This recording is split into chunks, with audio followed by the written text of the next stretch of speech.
4-4, 5-5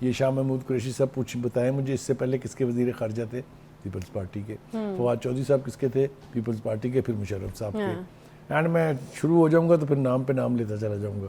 تو یہ لوگ جو ہیں یہ اسی طرح کے. ہاں, اور پھر میں آپ کو ایک اور بات بتاؤں کہ خان صاحب نے آج 2-4 باتیں اور ایسی کی ہیں جس کے اوپر تبصرہ کرنا بہت ضروری ہے. اچھا, اس پہلے بخاری صاحب اگر آپ مائنڈ نہ کریں, کیونکہ میری ذرا سوئی اٹکی ہوئی ہے ان ملاقاتوں کے اوپر, کیونکہ ہم دیکھتے ہیں کہ اس طرح کی کوئی بھی چیز ہوتی تو خان صاحب اسے ڈینائی نہیں کرتے ہیں. یہ پوائنٹ نوٹ کرنے والا ہے, بندے کو اٹھا کے وہ باہر پھینک دیتے ہیں. اچھا, اب ان ملاقاتوں سے ڈینائی نہیں کیا گیا, یہ تو پھر سارا جو آپ ایک انٹرنیشنل میڈیا کے سامنے بھی بار بار ایک ہی راگ الاپ رہے ہیں کہ میجر جنرل جو ہیں وہ ان لوگوں میں شامل ہیں, یہ ساری چیزیں بول رہے ہیں آپ, بہت اوپنلی بول رہے ہیں, لیکن اس کے بعد پھر ملاقاتیں بھی آپ کرنا چاہتے ہیں, ملاقاتوں کا سلسلہ بھی جاری رہتا ہے. حملے کے بعد بھی ملاقات کے لیے کہا گیا, روکھڑی صاحب نے یہ بھی کہا جس پر میں نے انکار کر دیا, تو یہ کیا ماجرا ہے؟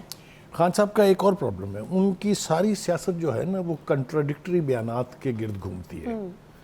آج سے 6 سال پہلے 4 سال پہلے جو کچھ انہوں نے کہا تھا, آج کے حالات پہ وہ عین انہی کے خلاف ایگزیکٹلی استعمال کیا جا سکتا ہے. اچھا, جب وہ نواز شریف کو کہہ رہے تھے کہ یہ جو ہے یہ ملک میں مارشل لا لگوانا چاہ رہا ہے اور اس کے لیے یہ کر رہا ہے, وہی سب کچھ آپ کر رہے ہیں. تو ہر ایک صورتحال جو ان کو درپیش آ رہی ہے اب اس کے بارے میں ان کا کنٹراڈکٹری سٹیٹمنٹ ماضی میں ریکارڈڈ ہے. ایک تو وہ یو ٹرن کے حوالے سے تو تھا نا, وہ تو انہوں نے خود ہی کہہ دیا تھا کہ یہ بڑے لیڈر کی نشانی ہوتی ہے. ویسے جو آپ مجھے شو سے پہلے سنوا رہے تھے وہ تو کاپی پیسٹ ہو سکتا ہے. ٹھیک ہے, وہ میں نے کہا نا کہ بہت ساری باتیں کی جا سکتی ہیں, لیکن اس وقت شاید اس کا موقع نہیں. لیکن آپ نے چونکہ یہ رگ چھیڑ دی ہے ملاقاتوں والی, تو اس کے اوپر تھوڑی سی بات کر لیتے ہیں تفصیل کے ساتھ. خان صاحب پہلے تو یہ کہتے تھے کہ ان چوروں سے بات نہیں ہوگی, ان ڈاکوؤں سے میں بات نہیں کروں گا. ان ڈاکوؤں سے بات چیت کی 5 کوششیں آپ کی طرف سے جو ہیں وہ منظر عام پر آ چکی ہیں. جب شاہ محمود قریشی, اسد عمر, فواد چودھری لوگ کسی کو جا کے ملتے ہیں تو وہ آپ کا فیس ہے, کیونکہ آپ ان کی ڈھال کے پیچھے چھپے ہوئے ہیں. لہذا ان کی ملاقاتیں حکومتی PDM کی حکومت کے ارکان کے ساتھ ہوئی ہیں. اچھا, دور کی بات تو نہیں.